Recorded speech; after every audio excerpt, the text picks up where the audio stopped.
नमस्कार, मैं डॉक्टर वीरेंद्र तिवारी। आज आपको शैक्षिक तकनीकी के इस अनुभाग में ये बताने का प्रयास करूंगा कि शिक्षण की अवस्थाएं क्या होती हैं, अर्थात शिक्षण कक्षा में कैसे किया जाता है, शिक्षण के समय के पहले की कौन सी क्रिया होती है, शिक्षण के समय कौन सी क्रिया व्यक्ति को करनी चाहिए और शिक्षण के पश्चात कौन सी ऐसी शिक्षण पद्धति है, आवश्यकता है जिसके आधार पर एक शिक्षण को पूर्ण रूप से व्यक्त किया जा सके। क्योंकि शिक्षण ही एक ऐसी प्रक्रिया है जिसके अंतर्गत एक शिक्षक अपने पाठ्य वस्तु को, विचारों को छात्रों तक अधिगमित करता है, संप्रेषित करता है, पहुंचाता है। तो छात्र उस विषय वस्तु को कैसे अपने स्तर के अनुसार, अपनी रुचि के अनुसार, अपनी योग्यता के अनुसार, अपने उस बुद्धि के अनुसार उसको ग्रहण कर सकेंगे, इसके लिए शिक्षक की जिम्मेदारी बढ़ जाती है। शिक्षक को हर दृष्टि से अगर देखा जाए तो वह छात्रों के हित के लिए ही कार्य को करता है। इसीलिए कहा जाता है अगर पाठ्य वस्तु को पहले प्रेषित करना है, संप्रेषित करना है छात्रों में, तो उससे पहले उसको नियोजन करना चाहिए, पाठ्य योजना का निर्माण करना चाहिए। अर्थात कक्षा में जाने के पहले उसे बहुत ही बखूबी से उस पाठ्य वस्तु को पढ़ना चाहिए, उसका अध्ययन करना चाहिए, उससे संबंधित जो मटेरियल एड्स हैं, शिक्षण सहायक सामग्रियां हैं, उनका निर्माण करना चाहिए। बच्चों के स्तर के आधार पर उनकी शिक्षण विधियों का निर्धारण करना चाहिए। इसी के आधार पर वह किस प्रकार से वह कक्षा में जाने के बाद शिक्षण को प्रभावित करेगा, संप्रेषित करेगा, बच्चों के लिए अधिगम के योग्य बनाएगा, इस पर विशेष ध्यान देना पड़ेगा। और जब उसका शिक्षण कार्य पूर्ण हो जाता है तो उसके पश्चात मूल्यांकन की प्रवृत्ति क्या होती है, उस पर भी उसको विशेष ध्यान देना है। क्योंकि वह जिन उद्देश्यों को लेकर के, जिन टीचिंग ऑब्जेक्टिव्स को लेकर के चलता है, उन समस्त लक्ष्यों की पूर्ति हुई कि नहीं हुई, इसका मूल्यांकन वह शिक्षण के अंत में करता है। इस प्रकार से देखा जाए तो शिक्षण की जो 3 अंतःक्रियाएं दिखाई पड़ती हैं, 3 प्रकार के उसमें कार्य दिखाई पड़ते हैं। पहला ये होता है शिक्षण के पहले, अर्थात कक्षा में जाने के पूर्व की क्या तैयारी शिक्षक ने किया है। दूसरा, कक्षा में पहुंचने के बाद, अर्थात पहुंच गया, इंटर कर लिया कक्षा में, छात्रों से सम्मुख हो गया, उस समय से क्या कार्य करना है। और जब उसका शिक्षण कार्य समाप्त होता है उसके पश्चात उसको कौन कौन से कार्य करने हैं। इन तीनों चीजों को मिला करके एक शिक्षण होता है। तो आइए हम देखते हैं शिक्षण की अवस्थाएं, phases of teaching. Phases of teaching अवस्थाएं कितनी होती हैं। अब इसके आधार देखिए, पूर्व अवस्था अर्थात शिक्षण करने के पहले की जो अवस्था होती है उसको हम शिक्षण की पूर्व अवस्था कहते हैं। जिस समय हम शिक्षण करते हैं कक्षा में, आमने सामने परस्पर वार्तालाप चलता है बच्चों के सामने, विषय वस्तु का एक तरह संप्रेषण होता है, उसको हम मध्य अवस्था कहते हैं।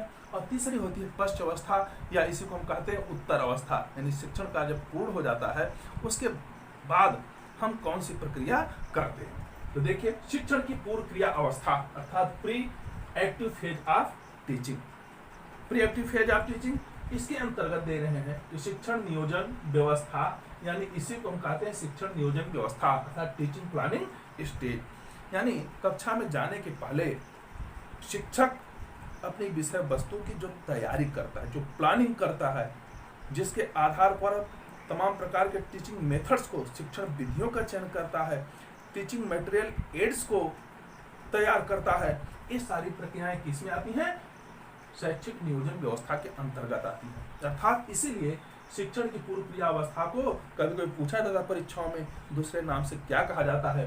तो अगर ऐसा पूछा जाए शिक्षण की पूर्व क्रिया अवस्था का दूसरा रूप क्या है, दूसरा नाम क्या है, तो आप सीधे कहेंगे शिक्षण नियोजन व्यवस्था, टीचिंग प्लानिंग स्टेज भी इसे कहा जाता है।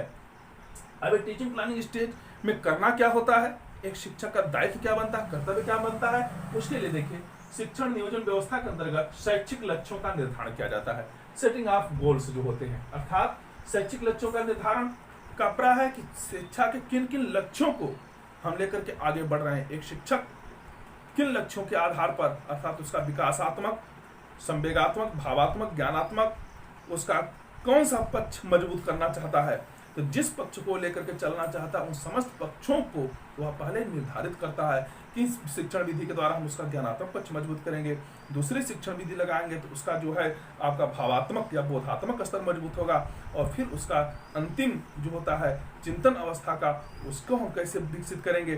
तो इस तरह से हमें छात्रों के पूर्व व्यवहार और छात्रों के अंतिम व्यवहार दोनों को देखते हुए हमें प्लानिंग करनी है। अर्थात छात्रों का पूर्व व्यवहार से प्राप्त होता है कि एंटरिंग बिहेवियर से मतलब होता है कि छात्र भी जानता नहीं है, उस विषय वस्तु के विषय में सामान्य जानकारी उसके पास है लेकिन विशेष जानकारी नहीं है। तो उसकी जानकारी को देखते हुए, उसके पूर्व व्यवहार को समझते हुए ही हमें टीचिंग की व्यवस्था करनी, उसकी प्लानिंग करनी है, उसके उद्देश्यों का निर्धारण करना है। दूसरा है छात्रों के अंतिम व्यवहार, अर्थात हम जिन गोल्स को, जिन ऑब्जेक्टिव को, जिन लक्ष्यों को लेकर के आगे बढ़ रहे हैं, क्या वे लक्ष्य हमारे पूर्ण हुए?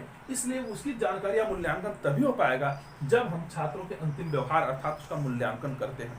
पढ़ाए हुए विषय वस्तु का उनसे मूल्यांकन, बोध प्रश्न इत्यादि के द्वारा उनके उस स्तर को जानने का प्रयास करते हैं। उनके उन उद्देश्यों को जो हमने निर्धारित किया, क्या उनके अंदर वो पूर्ण हुए, क्या उनके अंदर अपेक्षित व्यवहार, वांछित व्यवहार परिवर्तन हुआ?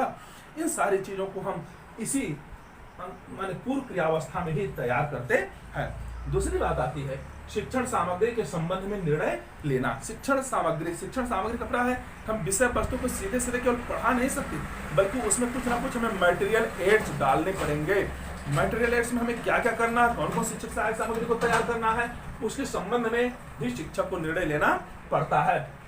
यानी वह ऑडियो विजुअल का प्रयोग करेगा, केवल विजुअल चीजें, दृश्य चीजों को दिखाएगा, कि वह उसके साथ साथ कुछ सिर्फ दृश्य सामग्रियों का भी प्रयोग करेगा, वह ओवरहेड प्रोजेक्टर का प्रयोग करेगा, स्लाइड प्रोजेक्टर का प्रयोग कर सकता है, या इस प्रकार से तमाम चार्ट, बैनर या पोस्टर, ग्राफिक्स इत्यादि को बना करके शिक्षण की सामग्री को तैयार करके वह शिक्षण को आकर्षित करने का प्रयास करता है। शिक्षण व्यूह रचना के संबंध में, अर्थात टीचिंग स्ट्रेटेजी उसकी कैसी है। शिक्षण व्यूह रचना से प्राप्त होता है वह किन किन विधियों को, किन किन प्रविधियों, किन किन युक्तियों की, कौन कौन से टेक्निक्स हैं, कैसे उस शिक्षण को पूर्ण करेगा, अर्थात कब वह किस प्रकार के टीचिंग मटेरियल्स को प्रस्तुत करेगा, कब वह अपनी व्याख्या करेगा, कब दूसरी विषय वस्तु को लागू करेगा, कब शिक्षण विधि को बदलेगा, इन सारी चीजों पर उसका फोकस होना चाहिए। तो इस तरह से वह शिक्षण व्यूह रचना के संबंध में भी अपनी तैयारी कर लेता है कि मैं कक्षा में पहुंचूंगा तो पहले बच्चों के बैठने की सीटिंग व्यवस्था को देखूंगा, उनकी अनुभूति करूंगा, किस प्रकार से छात्र बैठे हैं, उनकी रोचकता क्या, उत्सुकता क्या है, इसके आधार पर फिर मुझे क्या व्याख्या करनी है, किस विषय वस्तु में प्रदर्शन करना है, प्रदर्शन से प्राय शिक्षण सामग्री का प्रयोग करना है, फिर कहाँ पर हमें अपने मेथड को चेंज करना है शिक्षण को। इन चीजों को हम पूर्व क्रिया अवस्था में ही सब कुछ तैयारी कर लेते हैं। इसीलिए इसे कहते हैं कि एक प्रिपरेशन ऑफ टीचिंग, यानी शिक्षण की एक पूर्व तैयारी होती है। और जितनी अच्छी हमारी पूर्व तैयारी होगी उतना ही बढ़िया जब हमारा मध्य अर्थात अंतः शिक्षण शुरू होगा, अंतः क्रिया शुरू होगी, तो वह उतनी ही जानदार होगी, शानदार होगी, प्रभावशाली होगी, प्रभावपूर्ण होगी। तो इस तरह से अब आप देखिए पहली अवस्था क्या थी, पूर्व अवस्था, जिसको हम pre active phase of teaching कहते थे। दूसरी अवस्था का नाम है मध्य अंतः क्रियाशील। तो देखिए शिक्षण की अंतः प्रक्रिया अवस्था माने inter active phase of teaching. Inter active phase of teaching से मतलब है कि अब शिक्षक अपनी पूरी तैयारी के साथ, पूरे बंदोबस्त के साथ, पाठ्य वस्तु को सजावट के साथ अब कक्षा में प्रवेश कर रहा है। प्रवेश करने से लेकर के जब तक उसका शिक्षण कार्य चलता है तब तक की अवस्था अंतः क्रियाशील या अंतः क्रिया अवस्था के नाम से जानी जाती है। अब इसके अंतर्गत शिक्षक का कार्य क्या होता है, दायित्व क्या होता है, क्या क्या करना चाहिए, आइए इसको समझते हैं। देखिए कक्षा की अनुभूति कहते हैं कि जो कक्षा की अनुभूति है, फीलिंग ऑफ क्लास, यानी कक्षा में पहुंचते ही शिक्षक को जरूर देखना चाहिए कि वो छात्र उससे क्या चाहते हैं। और ये प्रक्रिया अधिकतम कुछ सेकंडों में पूर्ण हो जाती है। उनकी बैठने की स्थिति क्या है, उनके पास उत्सुकता किस चीज की है, कौन पढ़ने के लिए बहुत लालायित है, कौन शरारती मूड में बैठा हुआ है, इन समस्त चीजों की जानकारी शिक्षक को कक्षा में प्रवेश करते ही कर लेनी चाहिए। शिक्षार्थी का निदान, अगर कोई शिक्षार्थी उसमें पठन पाठन में रुचि नहीं ले रहा है तो उसका डायग्नोसिस करना चाहिए, पता लगाना चाहिए आखिर उसका मन इसमें क्यों नहीं लग रहा है, वह पढ़ने के लिए रुचि क्यों नहीं ले रहा है, उसका ध्यान आकर्षित क्यों नहीं हो रहा है, इस पर भी उसको ध्यान देना पड़ता है। यानी कक्षा में पहुंचते ही वह बच्चों को देखे, उनकी मनोभावों को समझने की टेंडेंसी को जानने का प्रयास करे, उनके एटीट्यूड के आधार पर शिक्षार्थियों का निदान करे, अर्थात अधिगम को किस प्रकार से ग्रहण करेंगे, ये सारी व्यवस्था शिक्षक को तत्काल प्रेजेंस ऑफ माइंड, तत्कालिक स्मृति के आधार पर करना पड़ता है।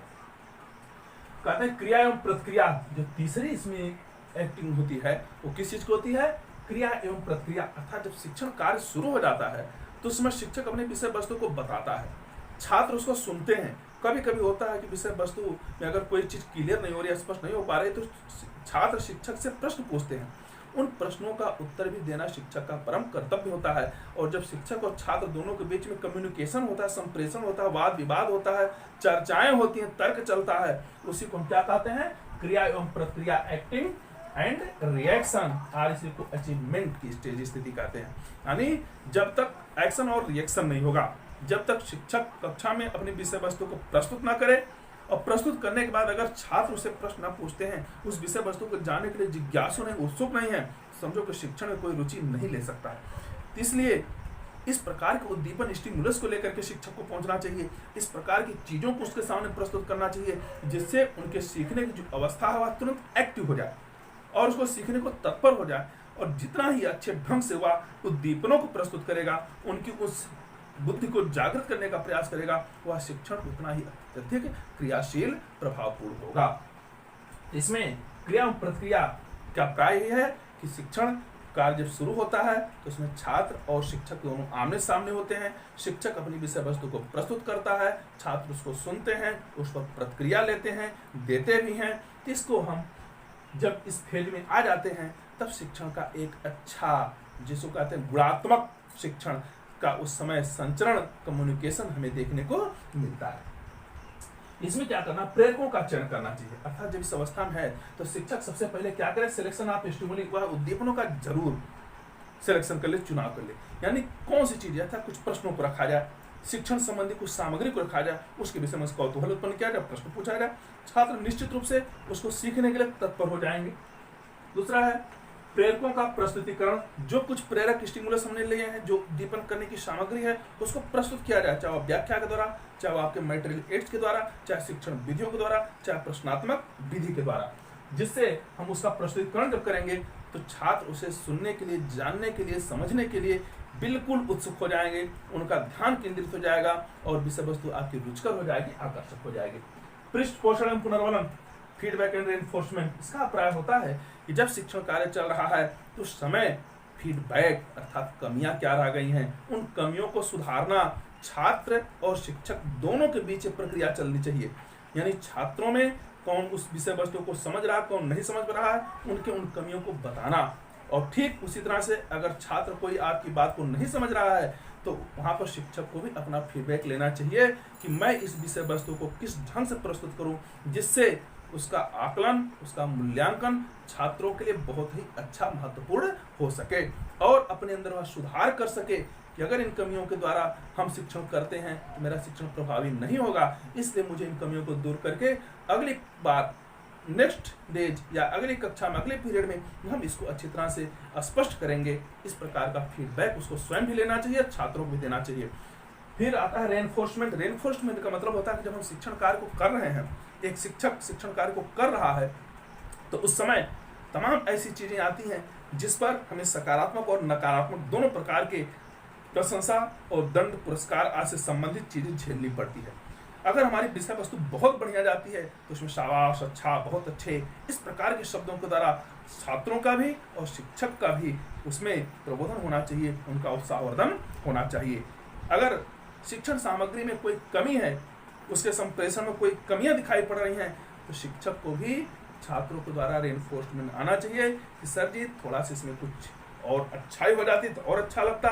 इसी तरह से शिक्षक भी छात्रों से कहे, अगर वो प्रश्न को पूछता है, छात्र उसका उत्तर देते हैं तो उसे शाब्दिक अशाब्दिक रूप में सहमति जरूर देनी चाहिए। अगर कार्यक्रम उसका अच्छा चल रहा है, शिक्षण संप्रेषण अच्छा चल रहा है, उसे शाबाश, अच्छा, अर्थात सकारात्मक रेनफोर्समेंट।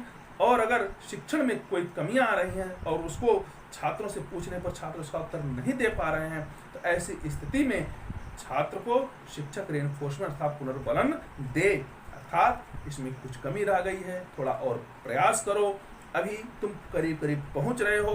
अर्थात इस प्रकार से नकारात्मक और सकारात्मक को मिक्स करके जो पुनर्बलन होता है वह छात्रों के लिए हितकर होता है, उनके उत्साह को प्रभावित करने के लिए होता, बढ़ाने के लिए होता है। शिक्षण की व्यूह रचना का विकास। व्यूह रचना से प्राय होता है कि जब हम शिक्षण कार्य को कर रहे हैं, अब चूंकि एकदम बिल्कुल आमने सामने है, इंटरेक्शन चल रहा है, ऐसी स्थिति में शिक्षण की व्यूह रचना कैसे बनाया जाए, अर्थात उसकी सामरिक संरचना कैसे बनाए, उसके शिक्षण की संरचना कैसी बनाई जाए, हम किस तरह से उसको पढ़ा सकते हैं, किस तरह से उसको अच्छी तरह से व्याख्या कर सकते हैं, इस पर हमें विशेष ध्यान देना होगा। जैसे हमें शिक्षण विधियों को बदलना चाहिए। केवल एक विधि से पता लगा कि हम केवल उस व्याख्या विधि चल रहे हैं तो व्याख्या विधि उपयुक्त नहीं होती है, उसके साथ प्रदर्शन विधि का भी प्रयोग होना चाहिए, प्रश्नोत्तर विधि का प्रयोग करना चाहिए। अगर इन विधियों को हम बराबर बदलते रहते हैं, चेंज करते रहते हैं शिक्षण के समय, तो निश्चित रूप से हमारी व्यूह रचना बहुत अच्छी होगी। दूसरी चीज, हम समय समय पर कुछ शिक्षण सहायक सामग्रियों को भी प्रस्तुत करते रहें। अगर शिक्षण सहायक सामग्री समय के अनुसार जब उसकी उपयोगिता है उस समय हम उसको प्रस्तुत कर रहे हैं तो निश्चित रूप से वह छात्रों के लिए आकर्षक होगी, उनके लिए प्रभावकारी होगी, उनके अधिगम के लिए बहुत ही सरल और सहयोगी होगी। लेकिन जब उस सहायक सामग्री की आवश्यकता समाप्त हो जाए तो उसे हटा देना चाहिए, जिससे छात्रों का ध्यान आपकी अगली विषय वस्तु के लिए तैयार हो, आकर्षित हो। तो व्यूह रचना में प्राय होता है कि शिक्षण विधियों को बदला जाए, कुछ शिक्षण सहायक सामग्रियों का प्रयोग किया जाए और जो हमारी विषय वस्तु है उसको और आकर्षक बनाने के लिए बीच बीच में कॉम्प्रिहेंसिव टेस्ट अर्थात उनके बोध प्रश्न भी उनसे करने चाहिए। बोध स्तर का ज्ञान, अपने उद्देश्यों की पूर्ति हो रही कि नहीं हो रही है, इसके लिए मूल्यांकन के प्रश्न पूछना बहुत ही जरूरी होता है। अब आप देखेंगे जो शिक्षण है उसकी जो तीसरी अवस्था होती है उसको उत्तर क्रिया अवस्था, पोस्ट एक्टिव फेज, या इसी को हम क्या कहते हैं, पश्च क्रिया अवस्था। अर्थात अब शिक्षण कार्य मान लीजिए शिक्षक ने पूरा कर लिया, कक्षा में है, उसकी प्री प्लानिंग जो थी वो भी पूरी हो गई, शिक्षण कार्य पूरा हो रहा है। अब उसका जो कार्य आता है, दायित्व आता है, वह क्या जिस उद्देश्यों को लेकर के वह प्री एक्टिव मोड में आया था, क्या वे सारे ऑब्जेक्टिव, सारे उसके उद्देश्य पूरे हुए। एक एक उद्देश्यों को लेकर के वह प्रश्नों को पूछता है, मूल्यांकन को करता है, और जो जो उद्देश्य उसके पूरे होते हैं समझिए उसका शिक्षण प्रभावी रहा। अगर उद्देश्यों की पूर्ति नहीं हो पाती है तो शिक्षण में निश्चित रूप कुछ ना कुछ कमियां रह गई हैं। अब इसको आइए देखते हैं शिक्षण द्वारा व्यवहार परिवर्तन की वास्तविक परिभाषा। अर्थात जो व्यवहार परिवर्तन से प्राप्त होता है, जब एक छात्र कक्षा में आता है तो उसके अंदर बहुत कुछ कमियां रहती हैं, वह सोचने समझने में उतना अधिक चिंतनशील नहीं होता है। लेकिन एक शिक्षक जब कक्षा में उसे देखता है तो उसके व्यवहारों को देखता है तो उसमें वांछित व्यवहार का परिवर्तन कितना करता है, क्योंकि शिक्षा का काम ही है व्यवहार में परिमार्जन करना, संशोधन करना। तो संशोधन करने के लिए शिक्षण ही एक ऐसी प्रक्रिया है, एक ऐसा माध्यम है कि जिसके आधार पर हम व्यक्ति को, छात्र को उसके अंदर कुछ ना कुछ जितना चाहते हैं उस प्रकार के व्यवहारों में परिवर्तन ला सकते हैं। उसका ज्ञानात्मक, बोधात्मक स्तर को बढ़ा सकते हैं, उसके चिंतन या क्रियात्मक स्तर को बढ़ा सकते हैं, उसके अंदर साइकोमोटर ला सकते हैं, अर्थात उसे गत्यात्मक रूप दे सकते हैं, गतिशील कर सकते हैं। तो इन चीजों को हमें देखना है कि क्या उसका ज्ञानात्मक उद्देश्य पूर्ण हुआ, क्या बोधात्मक स्तर पूर्ण हुआ, क्या उसका क्रियात्मक डोमेन जो था पक्ष हुआ वह मजबूत हुआ, पूरा हुआ। इन चीजों को हमें इसमें देखने का कार्य करना चाहिए। मूल्यांकन के उपयुक्त प्रविधियों का चुनाव। मूल्यांकन के उपयुक्त प्रविधियों का चुनाव सप्राय है कि जो मूल्यांकन के लिए हम प्रश्न इत्यादि कुछ माप बनाते हैं वो हमारे पैरामीटर बहुत ही सही हों, विश्वसनीय हों, वस्तुनिष्ठ हों और वे प्रत्येक स्थिति में सही हों। अगर इस प्रकार से हम जो मापन के संबंधित कुछ नियम हैं उन नियमों का पालन करते हैं, अर्थात उसमें जो कठिनाई का स्तर है, उसमें जो विविधीकरण, डिस्क्रिमिनेशन है, उसके अंदर जो ऑब्जेक्टिविटी, वस्तुनिष्ठता है, इन सारी चीज़ों को देखते हुए उसमें अगर सत्यता है, रियल वास्तविकता है, उसमें विश्वसनीयता है, तो निश्चित रूप से वह हमारा जो मूल्यांकन का उपकरण होगा, जो उपयुक्त प्रविधि होगी, वह सार्थक होगी और हमारे लिए सहयोगी होगी, छात्रों के लिए उपयोगी होगी। शिक्षण प्रविधियों एवं नीतियों में परिवर्तन। इससे प्राय होता है कि जब हम मूल्यांकन कर रहे हैं तो उस समय जरूर देखें क्या शिक्षण प्रविधियों एवं नीतियों में परिवर्तन किया गया। क्या जब इंटरएक्शन चल रहा था टीचिंग का उस समय शिक्षण विधियों को बदला गया? अगर बदला गया होगा तो उसके अंदर बिहेवियर चेंजिंग जरूर होगी, उसके अंदर सीखा हुआ ज्ञान जरूर प्रदर्शित होगा। इन चीज़ों को हम जरूर देखें तो उसके अंदर कितनी प्रकार की changing of techniques and strategy of teaching के द्वारा की जा रही है। अर्थात जब तक शिक्षण की प्रविधियाँ, शिक्षण की जो व्यूह रचनाएं और शिक्षण की प्री प्लानिंग के आधार पर हम कार्य को नहीं करेंगे तब तक हमारा शिक्षण कार्य प्रभावी नहीं होगा। इसीलिए एक चार्ट के रूप में, एक रेखाचित्र के रूप में इसे प्रदर्शित करने का प्रयास किया जा रहा है। देखिए अगर तीनों स्टेज को हम एक साथ लगा देते हैं, एक को प्री अवस्था माने जो प्री एक्टिव स्टेज है, दूसरा अंतः क्रिया अवस्था इंटर एक्टिव स्टेज, और तीसरा है उत्तर क्रिया अवस्था अर्थात post active stage of teaching. अगर तीनों को एक साथ हम देखना चाहें, एक सरसरी निगाह से देखना चाहें, तो निश्चित रूप से अगर इस चार्ट को हम देखेंगे, इस रेखा चित्र को देखेंगे, इस वर्गीकरण को देखेंगे, तो हमें बहुत अधिक प्रयास करने की आवश्यकता नहीं है। एट ए ग्लैंस माने एक ही दृष्टि में हम सब कुछ समझने के लिए बिल्कुल समर्थ हो जाएंगे। जैसे आपने देखा पूर्व अवस्था में क्या था, उद्देश्यों का निर्धारण, निर्माण एवं निर्धारण, यानी प्री एक्टिंग मोड में हम क्या करते हैं, स्टेज में पहली बात उद्देश्यों को निर्धारित करते हैं, मुझे पढ़ाना क्या, उनके अंदर किस प्रकार के वांछित परिवर्तन लाने हैं। पाठ्य वस्तु का चयन, किस विषय वस्तु को पढ़ाना, हमारा टॉपिक क्या होगा, शिक्षक क्या होगा, शिक्षण की शैली क्या होगी अर्थात किन किन मेथड से हम पढ़ाएंगे, शिक्षण की व्यू रचना क्या होगी अर्थात किस समय हम लेक्चर देंगे, किस समय हम विषय वस्तु को प्रदर्शित करने के लिए सहायक सामग्रियों का प्रयोग करेंगे, शिक्षण युक्तियों का चुनाव अर्थात यहाँ पे इससे मतलब होता है कि जो शिक्षण की टेक्निक्स है, जो उसके प्रदर्शन की विधियां हैं, उसको हम कैसे लागू करेंगे, कब लागू करेंगे, इन सारी चीजों को जो योजनाबद्ध हम करते हैं वह प्री एक्टिव स्टेज के रूप में होती है। और दूसरा है अंतः क्रिया अवस्था, इसका प्राय क्या है, कक्षा का आकार पर होती है अर्थात शिक्षक जब कक्षा में पहुंचता है तो सबसे पहले वह कक्षा में बैठे हुए छात्रों को देखता है, उनकी अनुभूति करता है, वे क्या चाहते हैं क्या नहीं चाहते हैं, उनकी रुचि के आधार पर कार्य को प्रस्तुत करता है। छात्रों का निदान अर्थात कुछ छात्र यदि समस्या को लेकर के बैठे हैं, उनकी समस्याओं का पता लगाया जाए, पढ़ने में उनकी रुचि को निर्धारित किया जाए। क्रिया या निष्पत्ति कार्य, क्रिया निष्पत्ति कार्य का प्राय होता है कुछ समय शिक्षक को बिल्कुल कार्य करना चाहिए, उसके पूर्व के व्यवहारों को देखते हुए नवीन व्यवहार अर्थात उसके अंदर कितने अधिगम कराने हैं, क्या क्या परिवर्तन करने हैं, इस पर भी ध्यान देने की आवश्यकता होती है, जिसके लिए उद्दीपकों का प्रस्तुतिकरण अर्थात समय समय पर वह कुछ उद्दीपक को लाए, कुछ ऐसी चीजों को रखे जिससे छात्र उसको जानने के लिए उत्सुक हो सके। पृष्ठपोषण, पृष्ठपोषण का प्राय है कि जो पृष्ठपोषण फीडबैक जो कमियां हैं उसको जरूर बताई जाए, उसको सुधार किया जाए, चाहे वो शिक्षक संबंधित हो चाहे छात्र से संबंधित हो। पुनर्बलन, पुनर्बलन से प्राय होता है, रेनफोर्समेंट से प्राय होता है, अगर हमारा शिक्षण कार्य अच्छा चल रहा है तो उसका रिस्पांस भी अच्छा होना चाहिए, जैसा कार्य उसी प्रकार के अनुक्रिया प्रक्रिया आनी चाहिए। अगर अनुक्रिया हमारी अच्छी आ रही, पॉजिटिव आ रही है तो शिक्षण सफल है, अगर उसमें निगेटिव आ रही है तो इसका मतलब शिक्षण में कहीं कहीं खामियां हैं, उसको हमें फीडबैक लेकर के उसे सुधार करने की आवश्यकता पड़ती है। इस तरह से शिक्षक और छात्र दोनों अपने अपने फीडबैक और अपना अपना रेनफोर्समेंट एक दूसरे के लिए निर्धारित करते हैं और उसी के आधार पर अपना सुधार करते हैं, अपनी कमियों को दूर करने का प्रयास करते हैं। शिक्षण युक्तियों का विस्तार से प्राय है कि हमें जो हमारी टेक्निक्स है, टीचिंग टेक्निक्स हैं, उनको हम किस प्रकार से विस्तृत करें अर्थात उस समय कुछ प्रदर्शन के द्वारा, कुछ व्याख्या के द्वारा, कुछ शिक्षण सहायक सामग्रियों के द्वारा हमें इन युक्तियों का विस्तार करना चाहिए। उत्तर क्रियावस्था से क्या मतलब है, इसमें देखिए सारी चीजें दी गई हैं। शिक्षण द्वारा व्यवहार परिवर्तन के वास्तविक एवं रूप की परिभाषा, यानी शिक्षा जो हमने शिक्षण कार्य किया है क्या उसके द्वारा व्यवहारिक परिवर्तन हुआ, क्या उनके ज्ञानात्मक उद्देश्यों की पूर्ति हुई, क्या विकासात्मक उद्देश्य हमारे पूर्ण हुए, क्या बोधात्मक उद्देश्य पूर्ण हुए, क्या हमारे क्रियात्मक जो साइकोमोटर क्या वो उद्देश्य हमारे पूर्ण हुए, इनका हम यहाँ पर परिभाषा देते हैं, पूछते हैं, और जब पूछने के आधार पर ही हमारे जो उद्देश्य अगर पूर्ण हो जाते हैं समझे को हमारा सार्थक होता है। मूल्यांकन की उपयुक्त प्रविधियों का चयन अर्थात प्रश्न पूछने के लिए, उस शिक्षण का मूल्यांकन करने के लिए, छात्रों के स्तर के उस व्यवहार परिवर्तन को जानने के लिए हमें उचित रूप से शिक्षण विधियों का चयन करना चाहिए।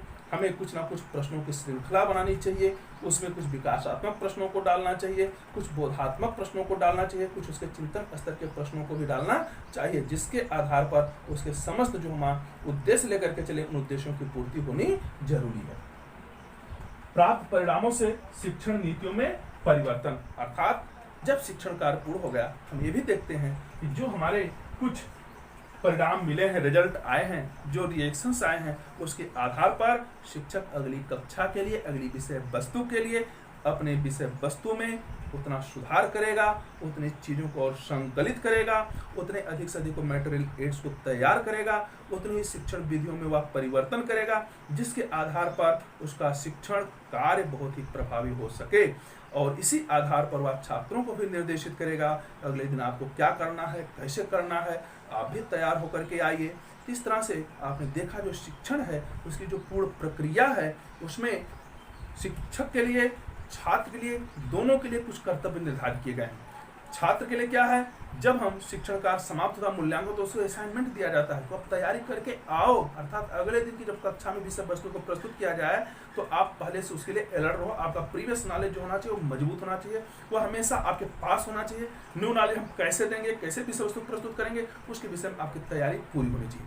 शिक्षक के लिए क्या कार्य होता है, वह पहले से विषय वस्तु को अच्छी तरह से तैयार कर ले, सहायक सामग्रियों को तैयार कर, व्यूह रचनाओं को बना ले और कक्षा में जाने के बाद उसे किस प्रकार से प्रस्तुत करना है इसके विषय की में वह एक योजना बना ले। और जब शिक्षण समाप्त होता है तो कौन कौन से प्रश्नों के द्वारा किन किन विधियों से उसका मूल्यांकन करना है, बोधात्मक ज्ञान को लेना है, इसके दायित्वों को पूर्ति कर ले। और जब उसका अंतःक्रिया अर्थात जो उसको बोलते हैं इंटरएक्टिव स्टेज आती है, ऐसे समय में शिक्षण को कैसे करना है, कैसे प्रभावशाली बनाना है, इफेक्टिव बनाना है, कैसे उसको अट्रैक्टिव बनाना है, किस प्रकार से उनका एटीट्यूड को उसमें अधिक से अधिक लेना है, इन सारी चीज़ों को, दायित्वों को उसे निर्वाह करना पड़ता है। और तीसरा जो स्टेज आता है जिसे हम उत्तर या पोस्ट एक्टिव स्टेज कहते हैं, इसमें छात्रों के द्वारा जो कुछ सीखा हुआ ज्ञान है उसको पुनः प्राप्त करने के लिए हमें मूल्यांकन प्रविधियों को, उपयुक्त प्रविधियों को, विश्वसनीय प्रविधियों को और जो मेजरमेंट्स के रिलेबल हैं, वास्तविक हैं, उन चीज़ों को ज्ञान करने के लिए इस प्रकार की शिक्षण युक्तियों प्रविधियों का भी मूल्यांकन प्रविधियों का संकलन करना चाहिए।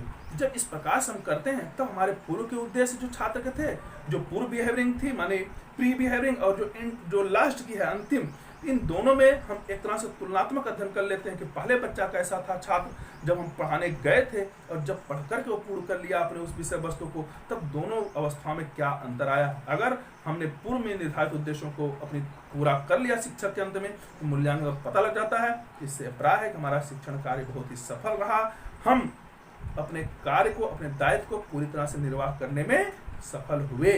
तो इस तरह से आप शिक्षण की जो तीनों अवस्थाएं हैं उसके विषय में जो लेक्चर दिया गया, जो व्याख्यान दिया गया, जो प्रदर्शन किया गया, अगर आपको अच्छा लगा हो तो आप निश्चित रूप से इसे लाइक करिए, इस पर कमेंट करिए, इसे शेयर करिए और अगर हमारे चैनल से पहली बार जुड़ रहे हैं तो इसे सब्सक्राइब करिए